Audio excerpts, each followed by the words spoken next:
This hearing will come to order. Dodge here. As this hearing is fully virtual, we must address a few housekeeping matters.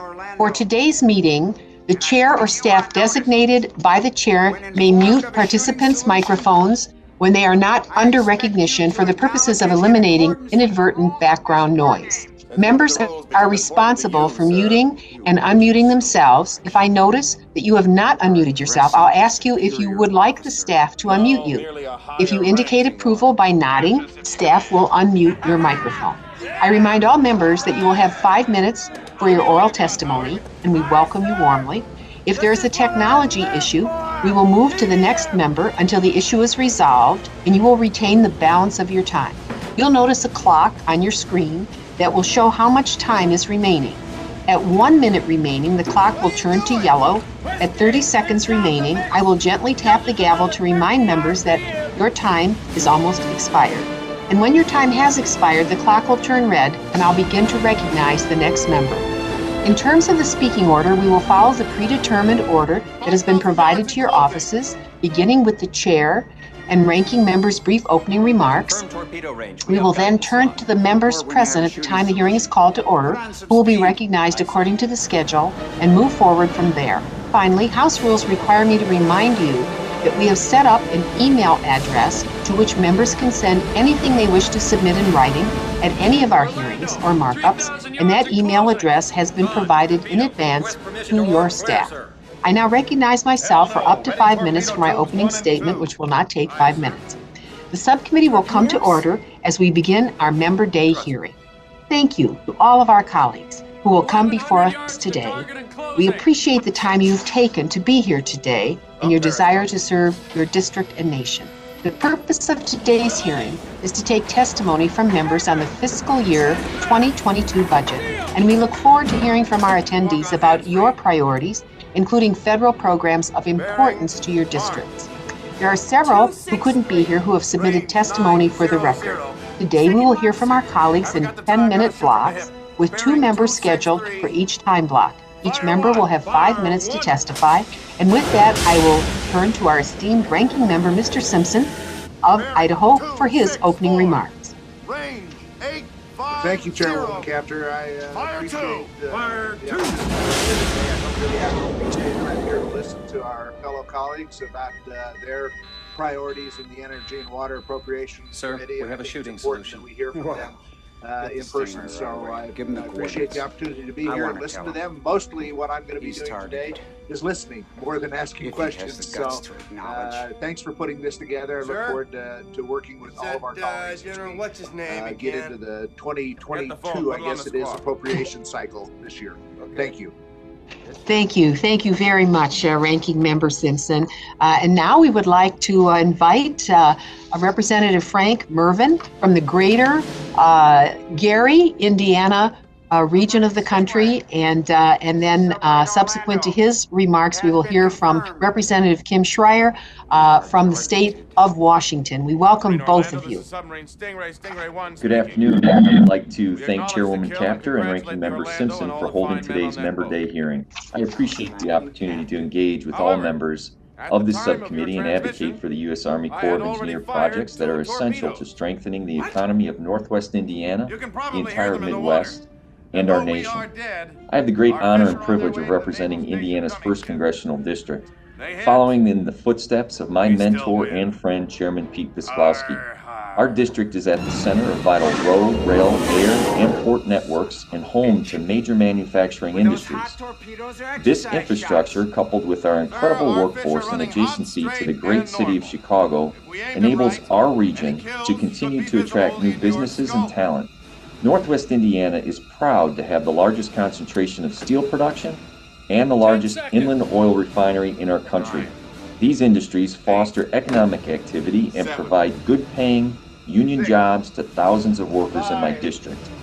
From maintaining the federal navigation depths of our commercial harbors to ensuring Northwest Indiana residents have clean drinking water, the Chicago District of the U.S. Army Corps of Engineers is a true hero and unparalleled, long-standing partner when it comes to facilitating economic development and promoting environmental stewardship in Northwest Indiana. Chairman Pisklowski would often state that the U.S. Corps of Engineers projects serve as an economic driver in Indiana's 1st Congressional District, and I agree wholeheartedly. I appreciate that community project funding is an important step in reasserting the constitutional prerogatives of the legislative branch, and I fully understand the importance of this subcommittee to thoughtfully scrutinize member requests. I believe it is critical that we exercise our constitutional authority to direct funding to our districts, and it is incumbent for us to submit scrutinized project requests that are beyond reproach and focused on the criteria set forth in this subcommittee.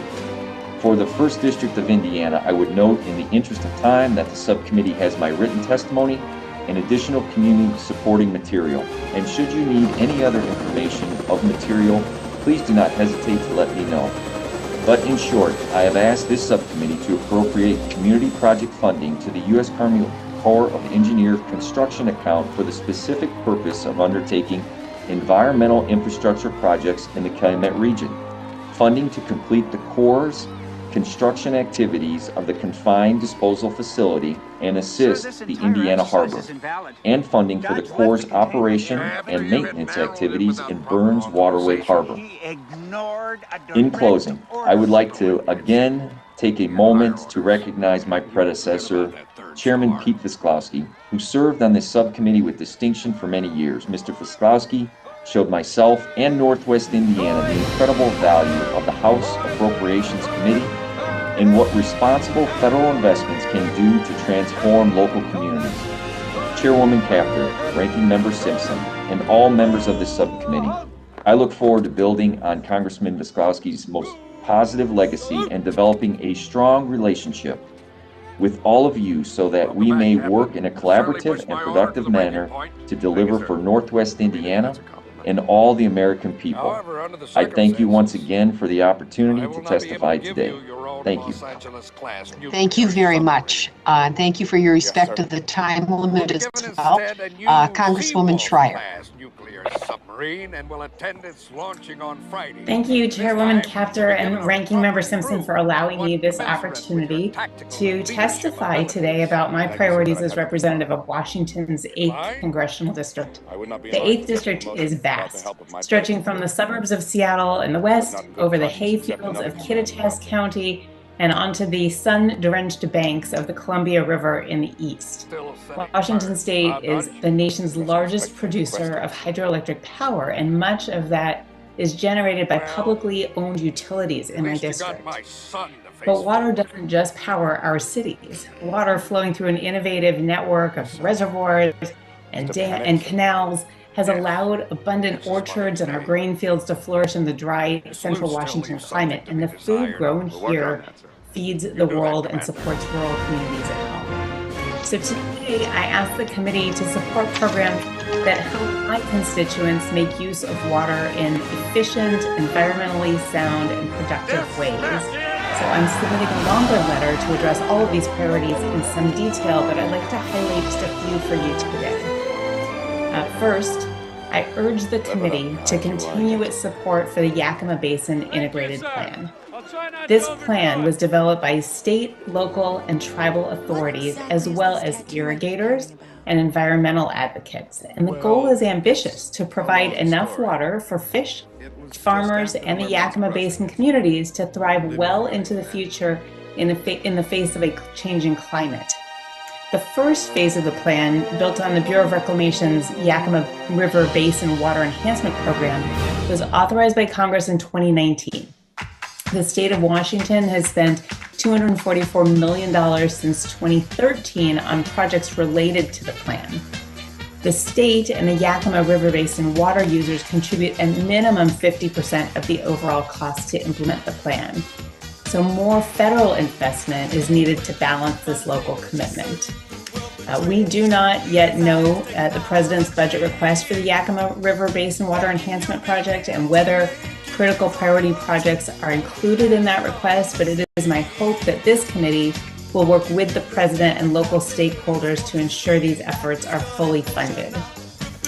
I also ask this committee to support full funding for two important hydropower incentive programs within the U.S. Department of Energy's Water Power Technologies Office, and established through the Energy Policy Act of 2005. Section 242 created a hydropower production incentive program to spur new development on existing infrastructure. For example, adding power generation to already existing non-powered dams and conduits. I urge the committee to provide $10 million in annual appropriations for the purposes of Section 242. Section 243 of the Energy Policy Act of 2005 created a program to encourage efficiency improvements at existing hydropower facilities by providing incentive payments of up to 10% of the cost of capital improvement, up to $750,000 for a single facility. The public utility districts in Washington State are constantly working to improve productivity and efficiency, and I've heard from them about how much the Section 243 program would help them continue those efforts. However, despite being reauthorized on a bipartisan basis last year as part of the Energy Act of 2020, the Section 243 program has never received appropriations. So I urge the committee to provide $10 million in annual appropriations for that section. I also ask your support for the Army Corps of Engineers Section 2106 program. This program will help maintain competitive ports in the Pacific Northwest by allowing harbor maintenance tax donor ports like Seattle and Tacoma to receive better return on the revenue that they generate. Section 2106 will allow shippers utilizing our ports to receive payments to help offset our HMT cost disadvantage and help them compete with Canadian harbors that directly target U.S.-bound cargo. Strong domestic ports are critical. Now, finally, I want to share my support for the Bureau of Reclamation Water Smart program, which improves water reliability for communities while increasing resilience to the impacts of climate change. Several projects in my district have made excellent use of Water Smart funds in recent years. I would urge this committee to continue its commitment to fully funding the program. So thank you for your leadership during this process, and I yield back the 12 seconds of my time. Thank you. And you are muted. I will mute myself. Thank you. And I'll claim those 12 seconds just to thank you, Congresswoman Schreier, and also Congressman Mervin. We couldn't have two different districts represented on this first panel, which makes our job so interesting. I'm sure Congressman Simpson agrees with that.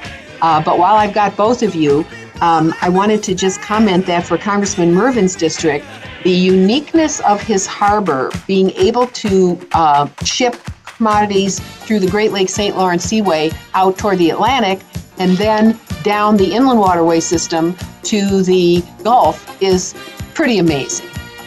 So it's a very interesting part of the country.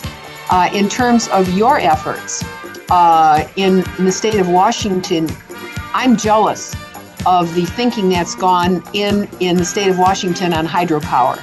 I'm trying to get anybody to think about hydropower in Ohio at the basin of the largest inland seas in the world, and it's very hard to get any attention to hydropower. So you have a lot to teach us in other parts of the country. But I wanted to ask each of you very quickly, what in terms of climate change have you seen in your area that might tell us that conditions are changing in the environment? Is there something unique that would be beneficial for the nation to understand? If any of you wish to comment, and then we'll move to the next set of witnesses. I'll comment quickly that what we're seeing is less snowpack and heavier rains, which is making for an earlier growing season and a shorter growing season. And because we don't have snowpack, it means that really carefully using those water sources, water storage, and then water allocation through the rest of the year becomes more important. So projects then like the Yakima Basin Plan, which has reservoirs and systems to make sure that the water's there all year, become even more critical with this changing climate. Thank you very much. I don't know if Congressman Mervin is still at a microphone. If not, Ranking Member Simpson, did you wish to comment or ask a question? No, I just want to thank them for the testimony, and we'll certainly take these things under consideration as we try to develop this bill for the next year. But thank you for taking the time to be here, explain your priorities to us. Thank you. Thank you so much. We're now going to move on to our next set of witnesses. I'm told that Representative Sheila Jackson Lee of Texas is prepared to testify, and I am not quite sure who is the second panelist. I believe it's Representative H. Morgan Griffith as well. So if we could bring those witnesses forward. Thank you. Never surrender. Your orders, sir? There we go. Sir, your orders. Congresswoman Jackson Lee, the time is yours. Thank you so very much, Madam President, and to our ranking member Simpson and the distinguished members of the subcommittee.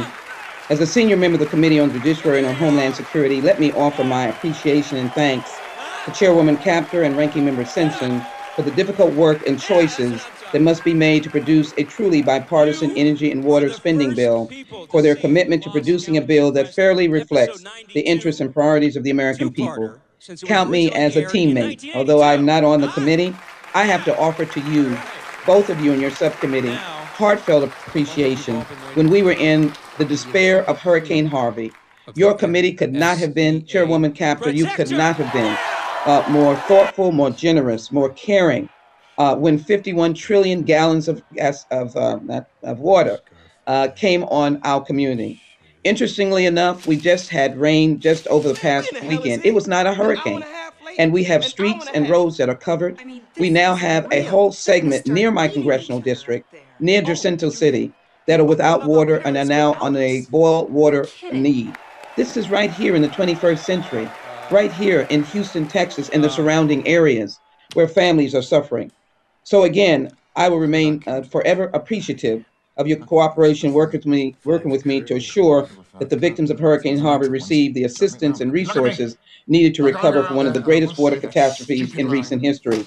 I look forward to working with you on some language dealing with making sure that those dollars are continuing to be funneled through to the local communities. I understand that my entire statement will be made a part of the record. I will keep my remarks brief, but I had to get my thank yous in a few minutes allotted to highlight the Energy, Water, and U.S. Army Corps of Engineer programs which warrant the committee's continuing attention and support. I'd like to acknowledge I support $1.59 billion for Harbor Maintenance Trust Fund. The Harbor Maintenance Trust Fund is so necessary. It's collected to ensure a reliable maintenance and operation of our nation's ports. I strongly support full utilization of the Harbor Maintenance Trust Fund and urge the committee to fund harbor maintenance activities of the highest possible level. And I think I'll allow myself to say the Houston port, one of the largest tonnage ports, and maybe number one, is desperate in need of dredging because it is a man-made port. I support $275 million for weatherization assistance. WAP helps low-income families, seniors, veterans, and individuals with disabilities improve the energy efficiency of their homes, freeing up limited resources for other essentials like food and medicine.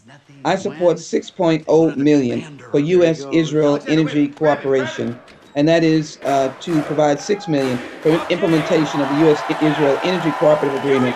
This funding will be utilized to further implement Section 917 of the Energy Independence and Security Act and the May 2008 agreement between the U.S. and Israel on energy cooperation. The funding will provide for ongoing collaborative U.S. and Israeli research and development efforts in the fields of energy technologies and increased energy efficiency.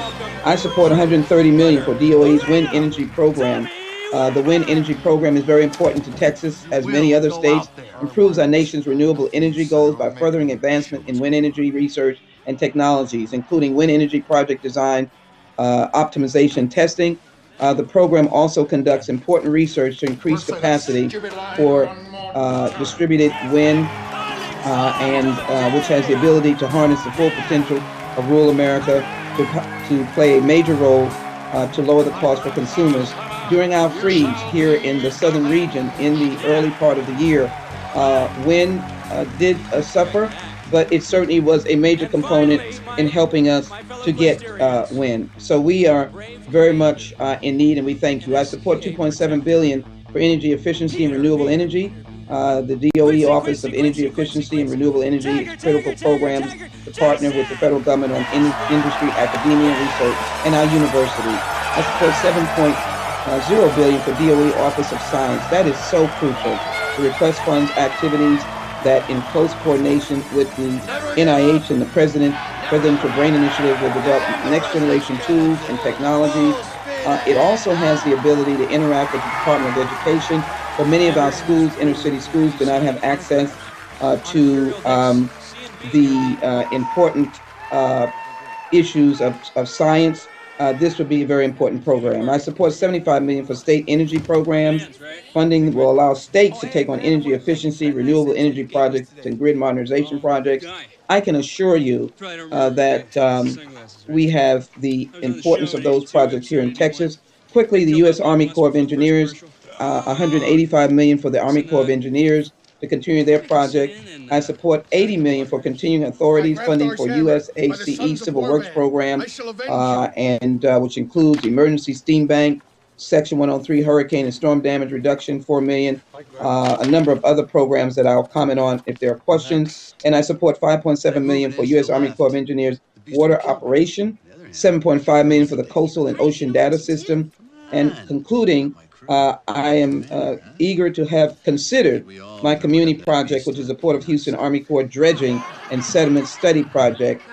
We are most interested in making sure we make a dent there, and we are gratified for the committee's kind consideration and your knowledge of what goes on in Houston, Texas. You know it well, and the state of Texas and the rural areas, you know it very well, and we thank you so very much because you've been very, very helpful. Had to go through fast, but you have a lot of vital, important programs for the nation. We thank you so very much. With that, I yield and wait for questions. Thank you so very much. Thank you, Congresswoman, for your very thorough set of suggestions and proposals for our subcommittee to consider.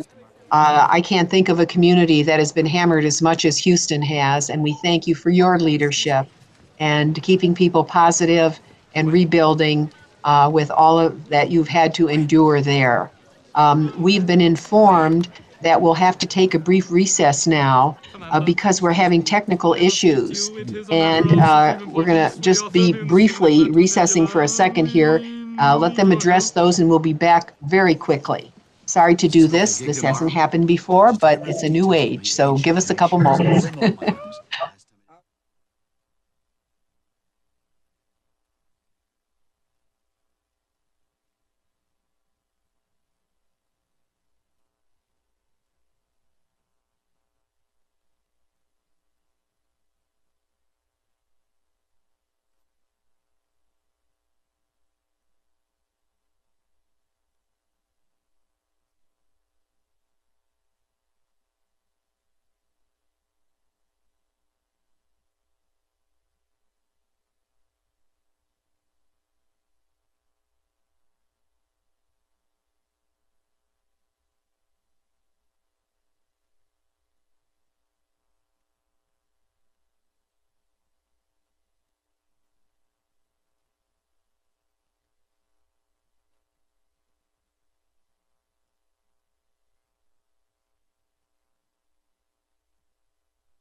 Representative Griffith, can you hear me? Yes, ma'am. All right, very good. Sorry for that break there. They had to fix the live streaming. It wasn't working, so I think all is repaired now. And we welcome Representative Morgan Griffith from the great state of Virginia to testify this morning. Thank you very much. Thank you, Madam Chair. Ranking Member Simpson. I appreciate the opportunity to highlight matters of great importance to my district, the country, and I will argue to the rest of the world as well.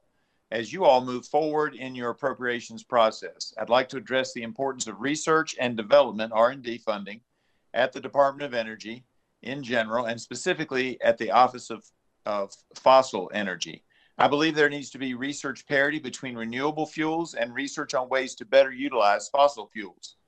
As we examine our global climate, it is imperative that any effective plan to counter climate change include our nation's vast supply of natural resources and our talent for technological innovation. China is anticipated to increase its emissions over the next decade and is currently the largest consumer of coal. This does not take into account the large number of coal-fired power plants China is financing in Africa and other countries with emerging economies. We know the rest of the world will continue to use fossil fuels for decades to come because for them, more energy means less poverty. In India, coal still accounts for nearly 3/4 of the country's annual power output. Though they have recently set a target to install renewable energy in the coming years, hundreds of thousands of rural Indians still do not have access to reliable, around-the-clock electricity in their homes. Their government will want to resolve that problem and will likely use coal in that effort. India will use renewables, but to lift the poorest citizens out of the 19th century conditions, they must use coal. Many other countries are in the same situation.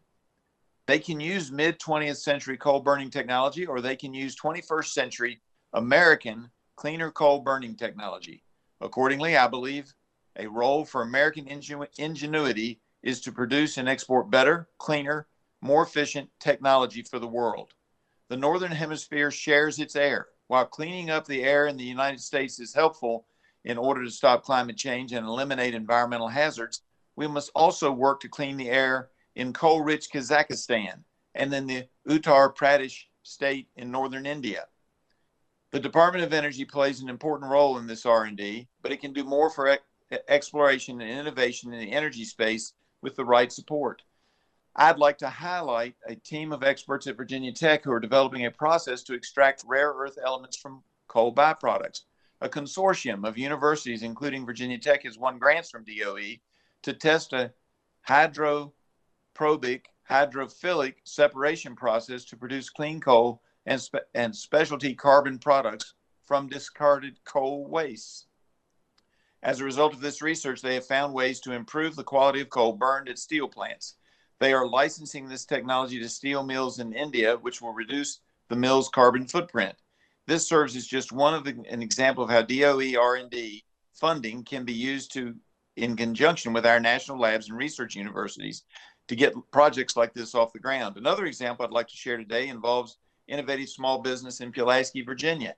MOVA Technologies has developed filtration bed equipment to remove pollutants from flue gas streams and recycle them for other uses.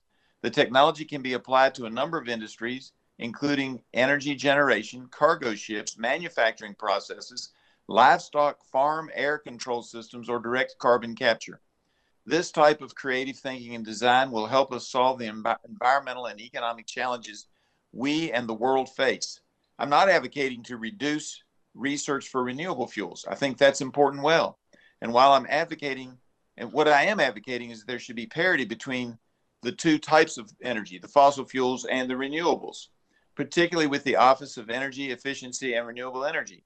Last year, hearing testimony in the Select Committee on climate, both Democratic and Republican witnesses thought research parity was desirable. A comprehensive, all-of-the-above energy policy must include robust funding for research and development at the federal level. These funds will continue to shorten the timeline to ready many clean energy technologies for commercial use, both here and abroad. I appreciate your consideration of this request, and I look forward to answering any questions that you may have. Thank you very much, Congressman Griffith. And we've heard you loud and clear. We know research is our friend, and it's too bad research didn't keep up with reality in the past, though we have plussed up that budget consistently. And so thank you for reminding our subcommittee. I wanted to ask both you and Congresswoman Sheila Jackson Lee what I asked the earlier witnesses today, and that is in terms of the changing environment. I'm sitting in a very wet Ohio right now, and our Great Lakes are at an all-time high, obviously with what has happened in Houston consistently, but I'm not sure about Virginia. I know more about coastal Virginia compared to interior Virginia. If you have noted changes that are of significance impacting energy and water systems that you have to contain and manage in your respective states, could you just briefly give us a little bird's eye view of your regions and climate change? Congresswoman Jackson Lee. Madam Chair, thank you for the opportunity. It's good to be here with my colleague as well. I think we both show a great enthusiasm for this Appropriations Subcommittee. First, I'd like to say that the eagerness and the attentiveness to the idea of climate change, I have seen a rising interest even beyond governmental entities, research institutions, really in day-to-day people. They are very cognizant. We live not only coastal, I'm 50 miles in from the Gulf, and any moment I can be overrun by the Gulf in terms of, that's what the combination was, Hurricane Harvey. We were sort of squeezed in between the waters rising in the Gulf and the actual 51 trillion that we actually hit us with. But we have bayous, and our bayous are very susceptible with the rising tide concept, because waters run through Houston, literally run through our neighborhoods, and we've had to create bayous to contain those waters. And so whenever we have this climate circumstance, we can have rain that creates rising waters, and in what I call naked bayous, meaning that they're not sufficiently restored or sufficiently girded. They don't have the monies from the Army Corps of Engineers, and we create a very disastrous set of circumstances. We have experienced in our community or in our area droughts where we've had a long period of time of great heat. That was like 2 summers ago. Great heat, and of course, little water. And that's very strange to those of us here. And then, of course, we had a phenomenon that happened, we're still speechless, and that was the freeze. There's nothing that we can even comprehend in this region on the freeze. We had at least 20 plus people die in their bed, including 11-year-old. We were on boil water for weeks. We had broken pipes that were extensive because in construction, our pipes are not placed underground. Those broken pipes destroyed homes, and particularly those in low income. So we have seen, and the temperature at that time was single digit, and for single digit in Houston or in the region, it kills. And then we were able to see the fright of not having a grid that could confront these tragedies. The answer was a little long, but I wanted you to see that we are warm country people. And so any disruption in that and any spiking of that, which we've seen over the last couple of years, does generate concern. But I'll conclude by saying, as I started, the interest in working on climate change responsibly has exponentially grown. And our mayor, Mayor Sylvester Turner, is now chair of the U.S. Conference of Mayors Subcommittee on Climate. This is a Texas mayor in an energy focused community that focused for very long years on fossil fuel. We're opening our eyes to renewables and wind and many others that we can work with in order to meet this new day of climate change. Thank you very much, Congresswoman Jackson Lee. I think these statements, members, are extremely important to our record and to the American people. Thank you for walking us through that history over the last few years. It really is dramatic. Thank you for your strength. Congressman Griffin, would you wish to reply to that in any way? Yes, ma'am. I mean, she obviously, in great respect for Congresswoman Jackson Lee, she obviously has a very different district than mine, but they're both related to fossil fuel industries. And it's one of the reasons why I think we have to work on climate change by working on research and development, as I said in my statement, because we're not going to get rid of the fossil fuels as much as some may wish for that in the near future. To go to a total renewable system, as one of the witnesses, Ms. Silverstein, said in front of Energy and Commerce a few weeks back, we have to build a lot of high-powered electric lines across the country in order to carry the electricity from these new sources of energy, whether it be wind, solar, or other renewables. That's going to take, her estimate, I gave her a number of, would it be more than 20 to 30 years? She said yes. So we have to keep that in mind. And when we look at the rest of the world, obviously other parts of the world are not ready to go in that direction anywhere near as much as we are. So that's why I'm a big believer that we must do more research. And I thank you for that opportunity to say that yet again. And I don't think that's in disagreement with what Congresswoman Jackson Lee was saying. It's just maybe a slightly different look at it, but it's the same idea. Now, I will tell you in my district, and I've had one of those rare opportunities that come around sometimes in life. I've lived in the same community for more than 60 years. And during that time, we've had some warmer winters than others. I would say on general rule over the last 10 or 15 years, it's a little bit warmer. Being in the mountains of Virginia, not the coastal area, but in the mountains of Virginia, we've always been subject to flooding. And, it's in my high school yearbooks when there were big floods. And we still have some flooding, but I don't see any really large increase in that amount of flooding. It's just that we have it. It depends on the year. It depends on the part of my district, because it's a district the size of the state of New Jersey, a little bit bigger. And so sometimes we'll get flooding in one part and not in other parts of the district. I would say that my sense is that our spring migration of birds, I'm a birder, and so I pay attention to those things, seems to come a little bit earlier. So we're seeing some effects, but nothing nearly to the catastrophic level that Texas has seen, or some of our lower areas and some of our warmer areas have seen already.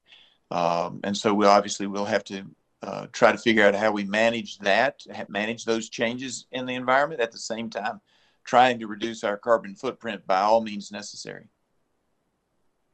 Thank you very much. What excellent witnesses. Congressman Simpson, do you have any questions? No questions. Thank the witnesses for testifying. I reiterate that. Thank you both very, very much. We'll now move on to Congresswoman Jennifer. Thank you for having me. Thank you both. I would now like to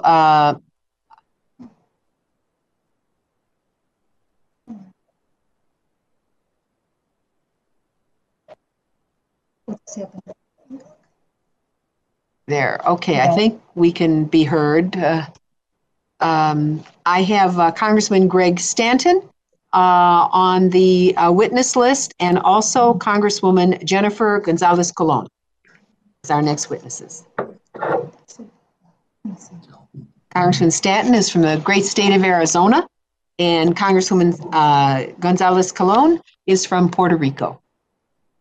Thank you very much, Chairwoman Chapter, and also Ranking Member Simpson and members of the subcommittee. And I want to say thank you for the opportunity to testify on the importance of federal investments to meet Arizona's water resource needs. Arizona has long been a leader when it comes to effectively managing water supplies.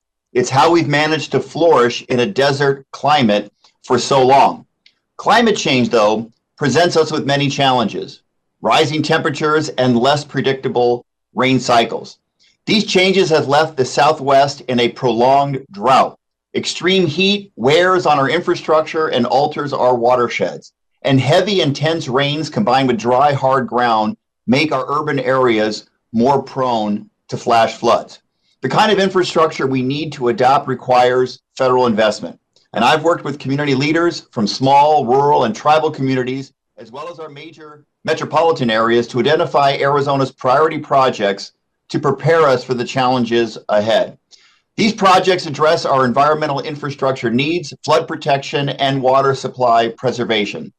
Arizona will have more than $15 billion in drinking water and wastewater infrastructure needs over the next 2 decades.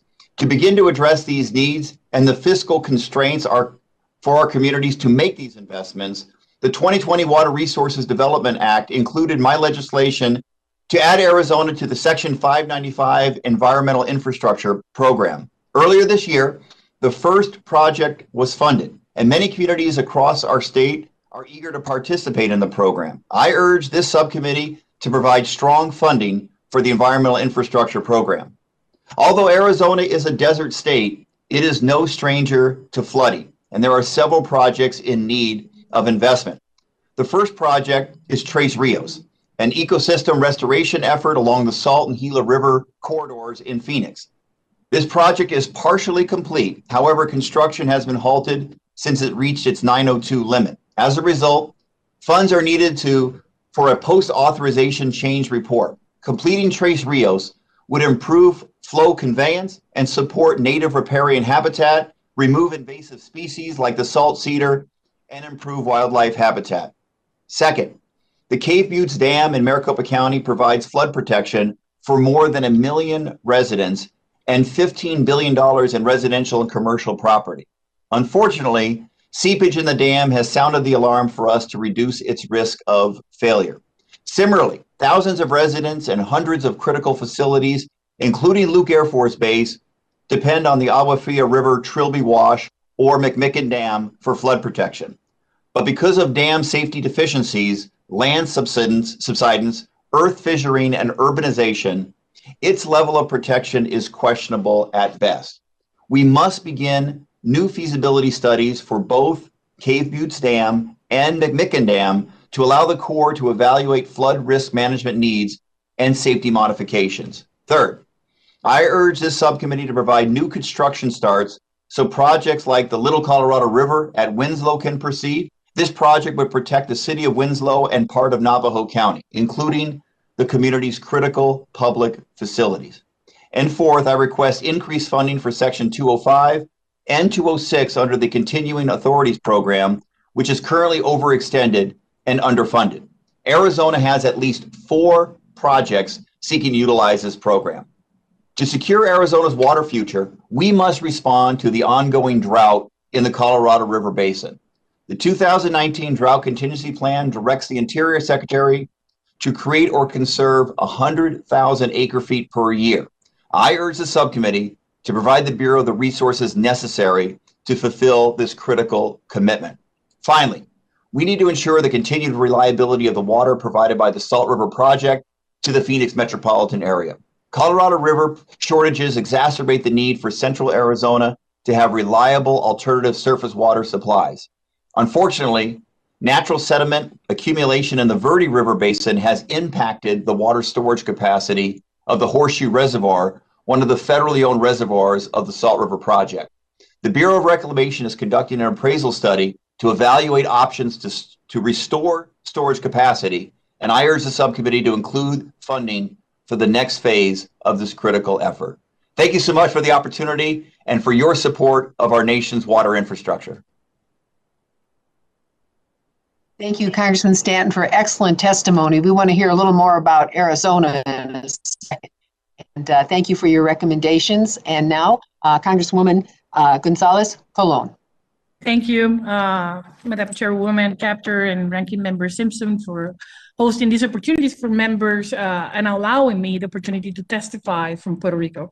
While I have multiple requests submitted for your consideration as you prepare the Energy and Water Development Appropriations Bill for the next fiscal year, I will just focus my remarks on my request in support of the Caño Martin Pena Channel Ecosystem Restoration Project.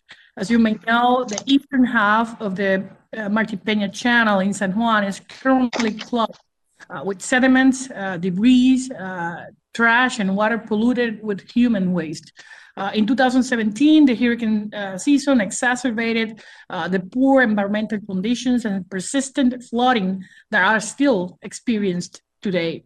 The detrimental conditions of the channel has been present for decades, currently challenging the health and well-being of approximately 26,000 residents across 8 communities, economic development of the area, and critical infrastructure, like the Luis Muñoz Marin International Airport, which is our main venue for people coming in and out.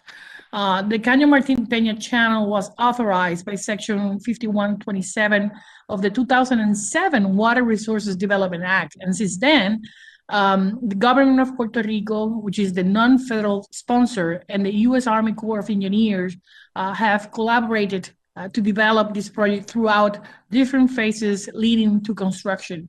However, construction has not commenced, and neither has the dredging efforts that will provide relief and safety to the communities and reestablish actually the natural tide exchange between the San Jose Lagoon and the San Juan Bay, 2 bodies of water that are of great significance for native species and the ecosystem function. The construction phase must start to restore the channel and its surrounding habitat and improve the current conditions that affect my constituents. This is why I have selected the Caño Martin Peña project as my first request for community project funding for fiscal year 2022. Specifically, my request consists of $32 million in construction funds to initiate the construction phase, which is divided in 3 distinct contracts. If you look at the second slide on the screen, the first construction contract is highlighted in red. Receiving funding for construction will allow the Corps of Engineers to work with the non-federal sponsor, Enlace, to initiate the work on the first contract, which prepare main disposal sites and including dredging of the San Jose Lagoon up to the Barbosa Bridge, which will excavate more than 140,000 cubic yards of material. This contract is shovel-ready, and the non-federal sponsor has already met their real estate requirements. I think the communities at the channel are ready to see some real progress in what is one of the most densely populated areas on the island. And I do believe that Congress has a remarkable opportunity to support its project throughout the community project funding process level for the next fiscal year. I respectfully request you fully consider this request and the benefits it will bring to our ecosystems, our communities, our flood mitigation and preparedness capabilities on the island, and of course, the health of these residents who have been waiting for a long time. So having said that, thank you, all of you, and I yield back. Thank you very much, Congresswoman Colon. And I wanted to ask both you and Congressman Stanton what I've asked every other witness this morning. As we look at what's happening environmentally across our world, some places have felt the brunt of change more greatly than others.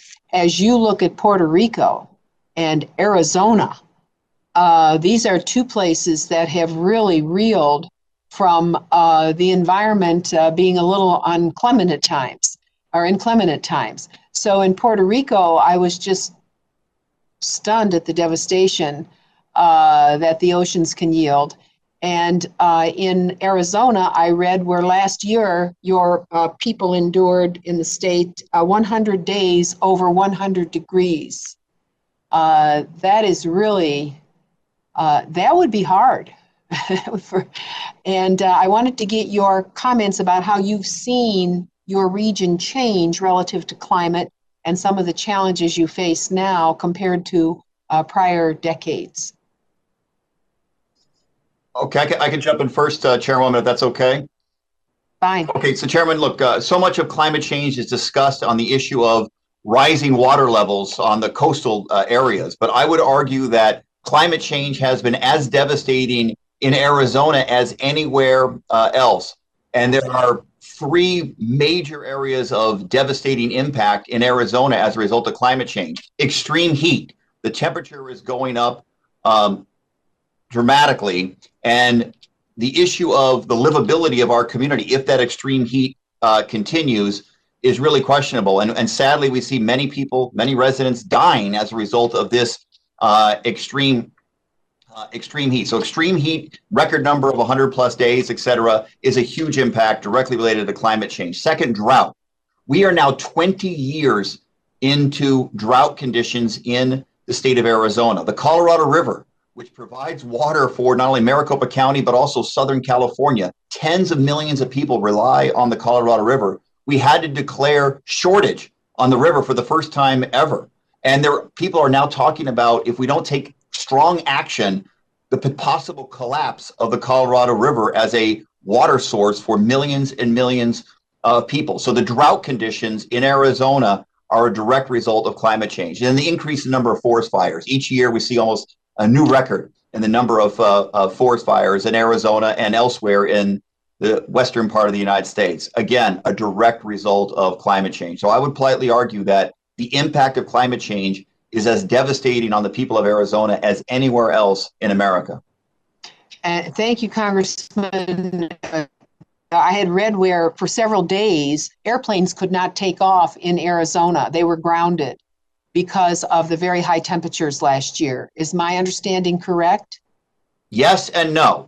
It has to do, and I'm not an expert on this, but it has to do with the weight of the airplane. So certain airplanes at certain weight levels weren't able to take off, but it didn't completely shut down our airports. But yes, the extreme heat does have a impact on the ability to provide aviation services, which obviously has a massive impact on our local economy.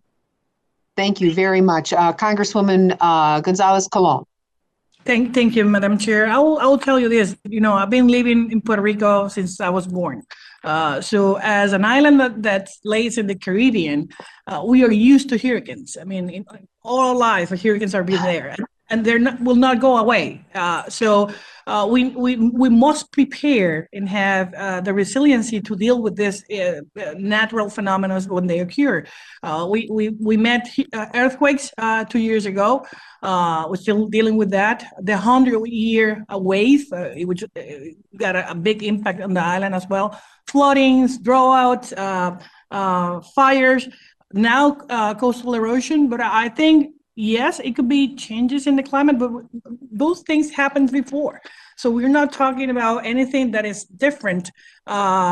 Just now, with more development in many areas, we are facing those issues, and they're cost much money to deal with them, like the flooding areas in the metropolitan areas. I think planification is a big issue. And how we met with those situations. I think the Army Corps of Engineers is been working in Puerto Rico, and we appreciate Congress stepping in during 2017 and the next years for allocation of funds for many of these areas. Right now, we are dealing with coastal erosion in the whole island. That's a big issue, and the Army Corps is doing a study in that regard. Hurricanes, again, we're going to be facing the hurricane season now in May, again, until November. So we're just praying not to have any strong hurricane, but we are used to storms. We're used to this. Thanks God, we don't have volcanoes in Puerto Rico, but we do have it in the Caribbean as well. So the ashes from different islands, when they got eruptions, they come all the way to the Caribbean. So I know this is happening also in California with the fires and many others. It's just how we can learn to recover fast and resilient from these experiences. Thank you both very, very much. Congressman Simpson, any comments or questions? No questions. I appreciate the testimony of the witnesses. Thank you. Thank you very much. And we'll do what we can to help as we proceed forward. We want to thank our witnesses, Congressman Stanton and Congresswoman Gonzalez-Colon. Now we will go to the next two witnesses. We're doing pretty well this morning. Congressman Bill Foster of the great state of Illinois, and Congressman John Molinar from the state of Michigan. Thank you. Am I audible and visible here? You're not a little cloudy. I don't know for Mike Simpson. Do you see the same thing a little bit? No. You're visible, but not. Okay, well, it's mostly. Yeah, I can see him fine. Okay, I'm just going for adequate here. Anyway, well, good afternoon, and thank you, Chairwoman Capter, Ranking Member Simpson, and the members of the subcommittee for holding this Members' Day and for allowing me to testify. I'd like to first thank you for your past support of the Department of Energy Office of Science and urge you to continue to prioritize and expand its investments in science. For decades, investments at the DOE Office of Science have resulted in important discoveries and fundamental science and emerging technologies, many of which have recently played a critical role in our nation's response to COVID-19. In recent months, we've seen bipartisan and bicameral proposals to double or even triple the R&D budgets of our country, if for no other reason to keep pace with comparable R&D investments from China. You have an opportunity to get an early start on this consensus to ramp up research funding with a strong appropriations mark for the DOE Office of Science. I'd also like to highlight the Brandon Road Lock and Dam project. The Brandon Road project is the last line of defense to prevent the spread of Asian carp and other aquatic nuisance species from getting into the Great Lakes. This project is urgent in order to prevent these nuisance species from passing freely into the Great Lakes and every tributary connected to the Great Lakes. This would be a body blow to the economies of all the states which border the Great Lakes. So I urge you to implement report language to encourage the aggressive continuation of this project. Another specific project that I'd like to bring your attention to is the Advanced Photon Source upgrade at Argonne National Lab. This facility has played a foundational role in the nation's response to the COVID-19 pandemic. Researchers from across the nation have used X-rays from the APS to determine the protein structure of the viruses, which are then used to design techniques, drugs, and vaccines that fight the virus more effectively. The upgrade will enhance the capabilities of the APS, ensuring the U.S. remains at the forefront of X-ray technology and is able to respond to future national emergencies, which is why I'm requesting $101.2 million in funding for this upgrade. I would also like to express my support for $225 million for the Department of Energy's Long Baseline Neutrino Facility, the LBNF Dune project that is in Illinois and South Dakota. Neutrinos are among the most abundant and mysterious particles in the universe, and understanding that their nature may provide the key to answering some of the most fundamental questions about the nature of our universe. LBNF Dune would be the most powerful tool in the world to study these particles. And this funding is particularly important for Dune to complete its underground construction and to overcome the impacts that it's felt from international collaborators delaying their contributions due to COVID-19. So it's received sort of a double whammy from COVID-19, and full funding for this is very important. Our national laboratories, like Argonne National Lab, are also national leaders in other fields, and the work they're doing is crucial to the United States to remain a global science leader. For example, in Illinois, the Chicago Quantum Exchange is a group of researchers with a common goal of advancing the science and engineering of quantum information. Based at the University of Chicago, the Chicago Quantum Exchange is anchored by Argonne National Lab, Fermi National Accelerator Laboratory, and the University of Chicago of Illinois at Urbana-Champaign. Quantum information science is a revolutionary technology that will allow us to achieve groundbreaking advances in a variety of fields.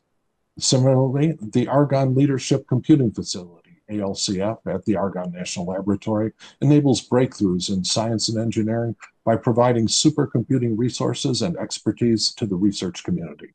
The ACLF will be home to one of the nation's first exascale computers when Aurora arrives in 2022.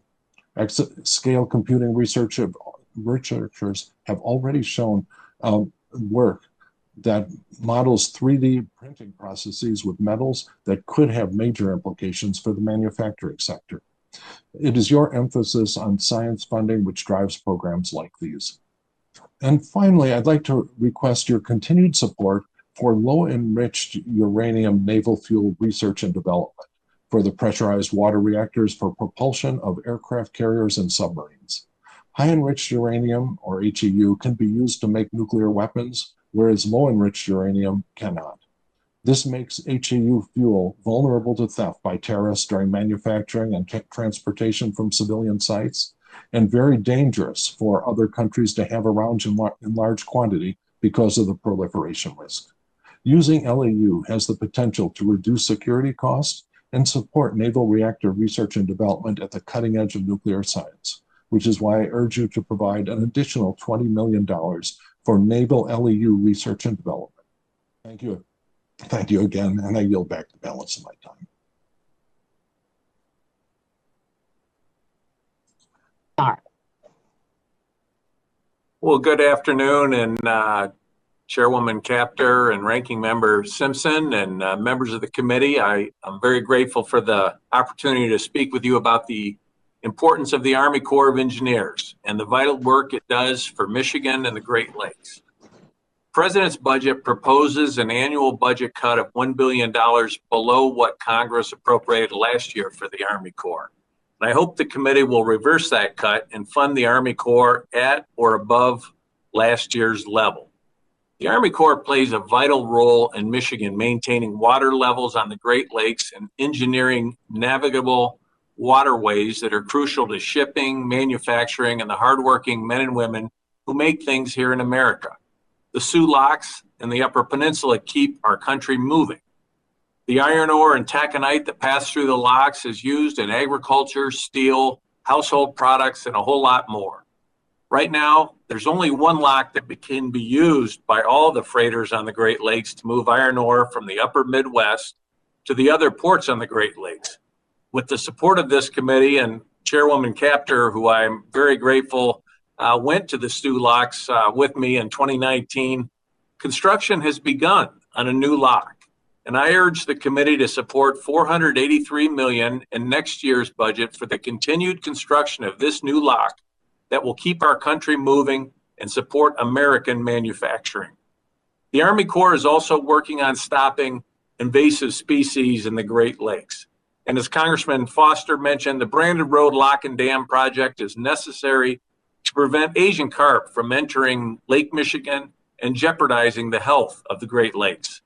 Asian carp would also harm the billions of dollars and thousands of jobs in the Midwest that rely on fishing, tourism, and boating on the Great Lakes. I urge the committee to approve $5 million for this project in the coming year. Finally, I want to mention flooding that struck my hometown last year. 2 dams failed, causing destruction downstream to homes and businesses. I hope the committee will approve language I have submitted that urges the Army Corps of Engineers to participate in future flood mitigation efforts with state, local, and tribal governments, as well as business and nonprofits within the Tittabawassee River watershed. This will help prevent future disaster and help communities in my home district as they plan for the future. I hope this committee will continue to support investment in the Army Corps of Engineers and the infrastructure of our nation. Thank you, Madam Chair, and I yield back. From the Wolverine State, and that's said by a Buckeye, so that's pretty good. I just also have to say this has been the most wonderful set of witnesses this morning, and what's going through my mind as I'm listening to all these members is the impression the public may have of Congress when they don't really see it at work. And if any American wonders about how on a bipartisan basis we can move the country forward, I invite them to take a look at this committee hearing this morning. It has just been, it's from all over the country, members from all over the country, and representatives obviously from the Gulf and Atlantic regions. In addition to that, very diverse panel on any level you want to measure it, regionally for sure, and the depth of your testimony. This is what we're about, serious business, and I just think sometimes some members of Congress get short shrift because they're actually in the boiler room doing the work, and that's the way the institution should work. So I'm proud of all of you. I just had to state that. I wanted to also move to questioning very briefly for Congressman Foster. You are well known for your work with the labs and the impact that you've had. I don't know if he's still on the line or not, but I'm hoping to be able to work with him on targeting a very organized approach to see what the labs might be able to offer to help us deal with one of the most serious health problems we have in this country, and that is an answer to mental illness. Using some of that supercomputing capacity, some of the quantum capabilities that are available, some of the light imaging that is done. But I just want to say for the record that most county jails in Ohio, upwards of 30 to 40% of their inmates have mental illness in some form, sometimes co-occurring with substance abuse, and certainly in our federal prisons. This is the wrong answer to try to help very ill people. And I haven't seen the labs come forward, to my knowledge, with anything very astounding in this arena, but I just wanted to put it on the table. And finally, Chair Captor, yes. I am in fact on, and I'd just like to point out that that Argonne National Labs, the supercomputers there, were very important players in the BRAIN initiative, which are trying to make a real three-dimensional map of all of the neuron interconnections in a human brain, which will be transformative to understanding at a deep level, how the brain actually works. And the technology and the computing power necessary for that are, they're going to be a challenge, but I think one that all of the national labs working together can rise to meet.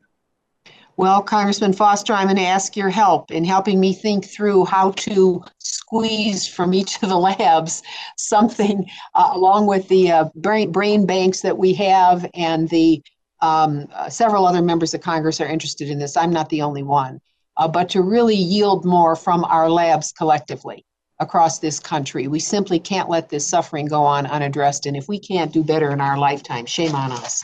And you are one of our great leaders in this area. So I thank you for staying for the entire hearing. Yes. And the laboratory work is also very important in dealing with the fundamental basis of addiction. The actual, the advanced photon source at Argonne Lab was used to directly image these molecules, very complicated molecules called G-protein coupled receptors that are when the opioid hits the brain, they are the things that get triggered, and they were able to take pictures of them in action. And so when you have a deep understanding of exactly how the addiction works at a molecular level, you have the possibility of designing treatments which reverse that effect. well, I think what you're saying is extremely important, and we know with dopamine and serotonin and other substances that the body has inside of it, sometimes being handled in an orderly way and sometimes in a very disorderly way. I think the labs can really help us partner with NIH, NIMH, and other places in our country, our defense research labs. I'd like to elevate this as an area of heightened inquiry for the country. So just be aware of that.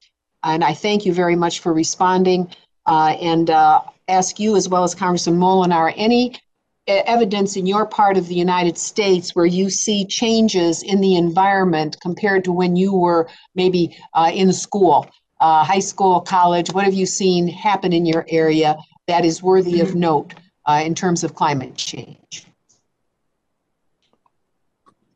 Well, one thing I can mention, as you recall, the lake in Madison, Wisconsin would freeze hard for many months.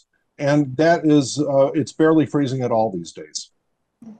I couldn't believe what I'm a graduate of the University of Wisconsin. Right. And when I went back there for my reunion, I could not believe how high the lake was, and the degree of rainfall that this was about a year ago that Madison had endured. That was really a wake-up call, because I hadn't been back there in quite a while. So thank you for mentioning that. And I wanted to ask Congressman Molinar if he had any comment on that point relative to Michigan.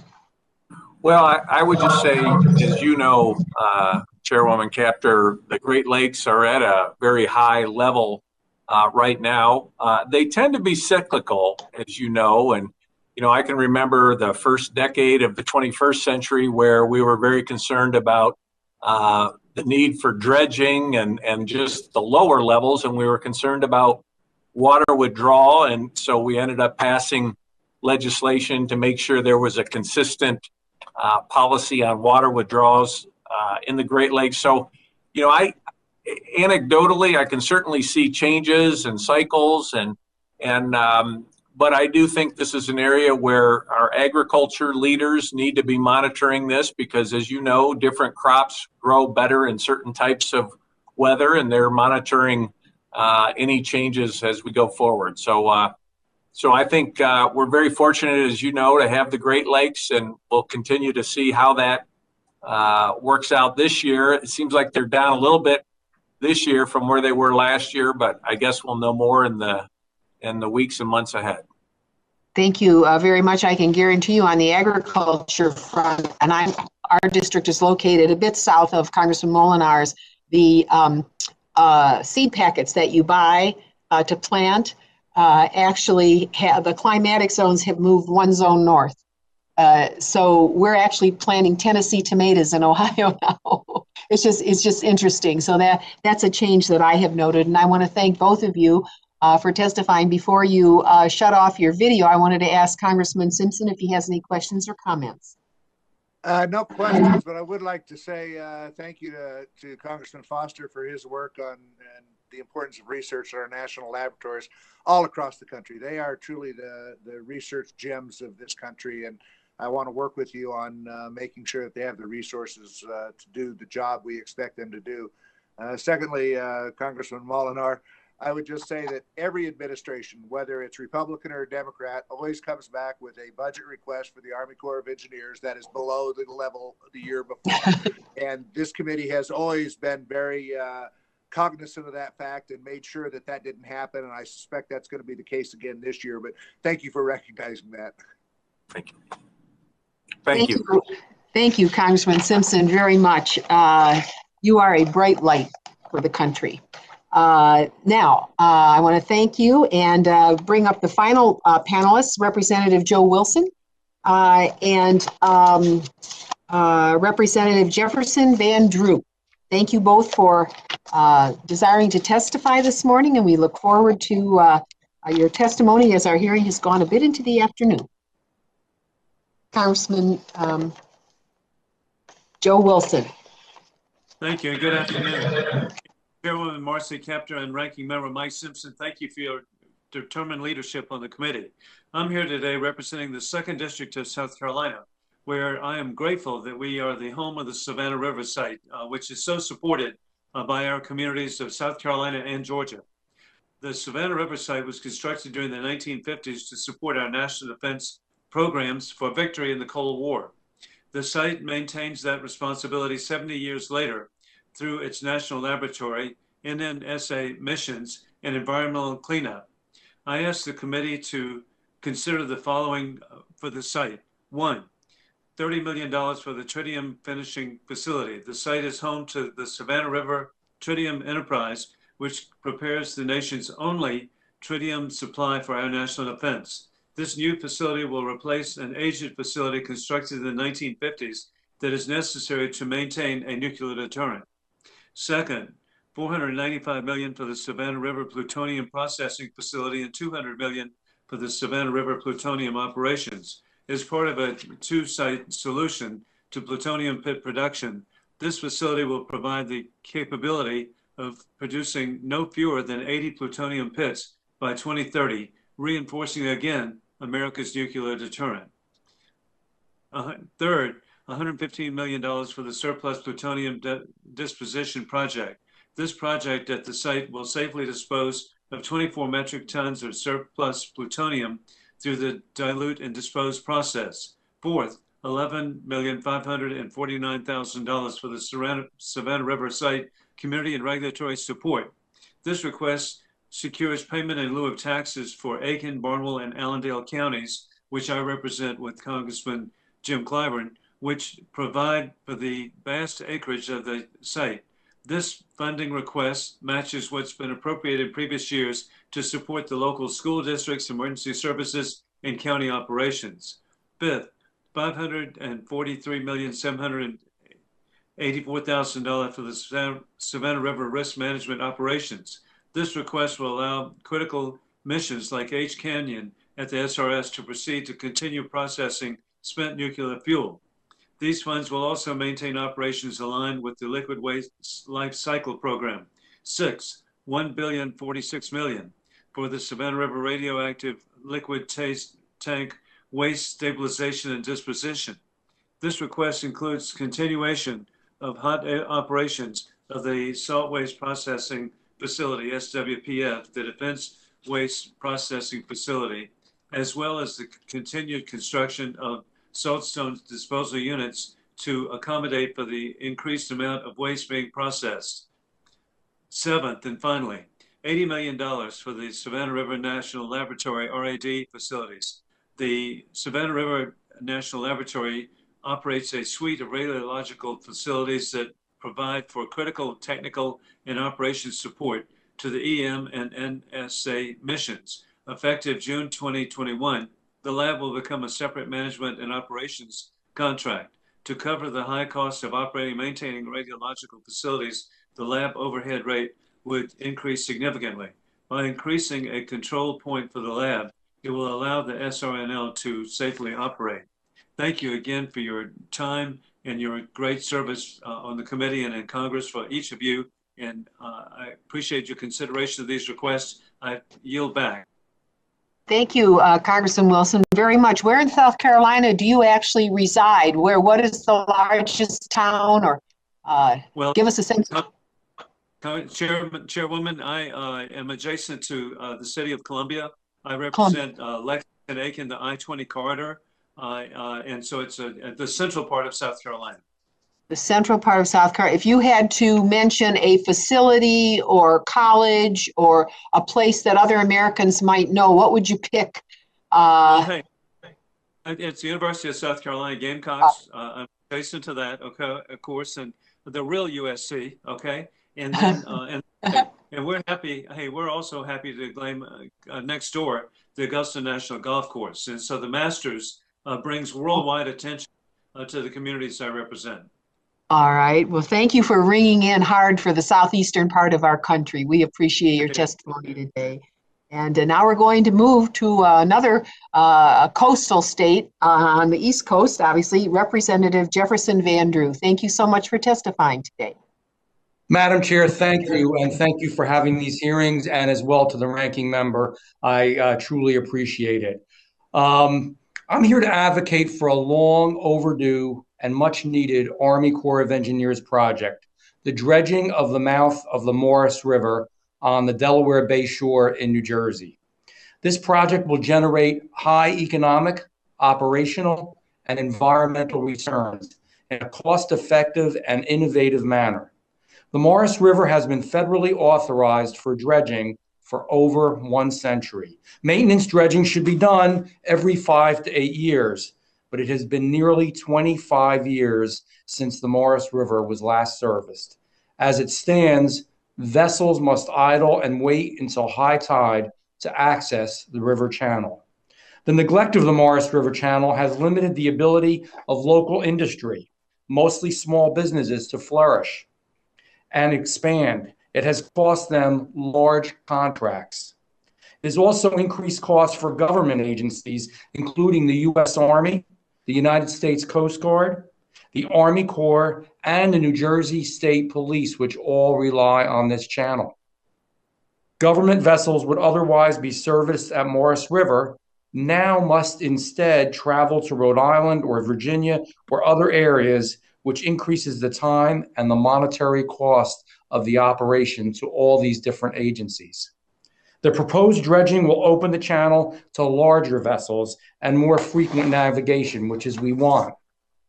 And it will increase the capacity for commerce across the mid-Atlantic, facilitating interstate commerce by keeping the nation's waterways open and safe is one of the Army Corps' original and most vital missions. This project has outstanding community support. It has received letters of support from the surrounding municipalities, the county, the state legislative delegation, and the entire local business community. The local and regional community is totally united in support for this project. Most notably, this project has received a very rare letter of capability from the Army Corps of Engineers, which I have submitted to the committee. The Army Corps has an innovative beneficial use plan to execute this project in a cost-effective manner and amplify the benefits of the project and utilize the dredge spoils for environmental resilience, which is what's so wonderful about this particular project. This project is funded. If funded, will open a new world of opportunity for the Delaware Bayshore community. This is a community that is near and dear to my heart, and sadly, one that is too often left behind. We can truly make a positive impact on this community. I urge you to grant this request for $4,010,000 in community project funding to the Army Corps of Engineers in the Philadelphia district, and to conduct this literally one-of-a-kind project. Thank you so much for your time, and I yield back. Thank you, Congressman Van Drew. And you are our last panel, but I did want to comment to both of you that, and our able ranking member earlier stated, generally administrations submit a budget to us and underfund the Corps because they know how popular the Corps is and Congress will fix it. Well, shame on them. We have tens of billions of dollars of backlog Corps projects all over the country. The most important infrastructure bill we could write would put those projects up at the top of the list because the Corps could move them. They are restrained somewhat internally by not having enough staff to process, but nonetheless, you know, when we're serious about something, America can get it done. So I view their unmet backlog as one of our key elements for the upcoming infrastructure bill, and I hope we can get it done. I'm very happy to hear your emphasis, Congressman Van Drew, on environmental restoration. And one of our challenges with the Corps, and I couldn't figure out why it's been so slow for them to do environmental restoration. And I asked them for a list of which engineers they hire and how many are civil engineers, environmental engineers. They have almost no environmental engineers. So when you talk about reuse and recovery of material, it isn't that they're not talented, they're very talented. They just don't think in that category. They don't have the staff to do it. And so it's a problem for us all over the country. I wanted to... Madam Chairman, yes. This would be a brave new start because this is something that would help the environment, the wetlands and so forth in the area, and at the same time reduce costs, which usually doesn't always go together. So we're really proud of this project and it has tremendous potential. And again, as I said before, the Army Corps is on the same page with this. It's one of those rare projects, which as you know, doesn't happen that often, where environmentalists are happy, where the Corps is happy, where all these other agencies are happy as well. So it's not the largest price tag project in the world for sure, but it's a very, very important one to people whose safety and literally their way of life depends upon it. I wanted to ask Congressman Wilson and yourself, in terms of what's happening to our environment, you both are coastal representatives. You're further north, obviously, but New Jersey's coast has been battered. Obviously, South Carolina, Florida, North Carolina, Louisiana. I mean, I wondered if you could reflect on what you've seen happening in your regions compared to maybe 40 years ago when you were in school or starting your careers. Do you have any comments you could make to us on changes that you've seen in the ecosystem in your areas? It certainly does seem a little bit warmer, and that's something that I think anecdotally a lot of people feel. Interesting enough, we have a tremendous amount of fishing. The port of Cape May, if you're familiar with Cape May, is in the top 5 on the whole East Coast. And the fishing, the type of fish that they are catching, the type of fish that they're seeing is a little bit different because of the change of the temperature of the water. So that also has been a very interesting change. And we had Superstorm Sandy, which was a huge storm, but at the same time, you know, we've had storms like that before, unfortunately, or almost like that. We don't have them nearly as regularly as, say, Puerto Rico or even the Carolinas would, but we do. So we don't know what the cause of that particular thing is. And I would say this one thing as we go forward, and I was glad to hear we were talking about, I always see this as a basket of ideas. So I believe that wind has a use. I believe that solar has a use. Fossil fuels are still going to be there for a while. I believe that nuclear could have a use without question. One of the issues that's a real challenge for the coast of New Jersey and our area is there are a great number of wind turbines that are slated to go up. And it's creating a real difference of opinion between commercial fishermen and recreational fishermen and the people who want to do the windmills, because it's going to profoundly, they're 1,000 feet high. And on top of that 1,000 feet, they have a light. So they're as high as the Statue of Liberty. And so people do worry about the birds, literally the birds, the bees, and the bats. And people are also worried about, we don't want to replace one industry for another, that there be enough room for navigation for the commercial fishing boats and the recreational fishing boats, because in Europe, where they do have these wind turbines to a much greater degree, they don't have fishing other than in the UK right around them. So they're worried about the cold pool. The cold pool is a very rich area, abundant area, environmentally, species-wise, and for the fishermen as well. They're worried about the floor, literally the floor of the ocean. So I think as we go through with this, we all have to have open minds and see what the best is to do in a particular situation. This isn't going to be one easy, quick answer in my mind, that it's just going to be wind, or it's just going to be solar, or it's just going to be nuclear, or it's just going to be certainly, a mixture, I think. And I just wanted to put that in because it's quite a thing that we're going through right now. Thank you very much for those comments. Congressman Wilson. Chairwoman, first of all, I want to thank you for your tribute to the Corps of Engineers. My youngest son is a graduate of Fort Leonard Wood as an engineer and served for a year in Afghanistan. And so I'm really grateful for his service. And then indeed, as I actually represent the interior part of South Carolina, but we obviously, I grew up in the very historic holy city of Charleston, South Carolina. And so every year, Chairwoman, we would have the threat of a hurricane coming straight toward us. And then fortunately, only one time, 1959, with Hurricane Gracie, did it actually hit Charleston. But due to the Gulf Stream, it normally directs a hurricane, and I don't want to hurt the feelings of people of the Outer Banks of North Carolina, but it directs it straight to the Outer Banks of North Carolina like a catcher's mitt. And so we've been very fortunate. We did have in 1989 Hurricane Hugo, but the hurricanes, fortunately, along our coast, sadly, for our adjacent states, go north, like Hurricane Sandy to New Jersey, where Congressman Van Drew found out the consequence. But bottom line, we have a temperate climate, and so that's why South Carolina is one of the fastest growing states in the United States. Very interesting. Well, thank you both. Congressman Simpson, would you like to ask any questions or make final comments?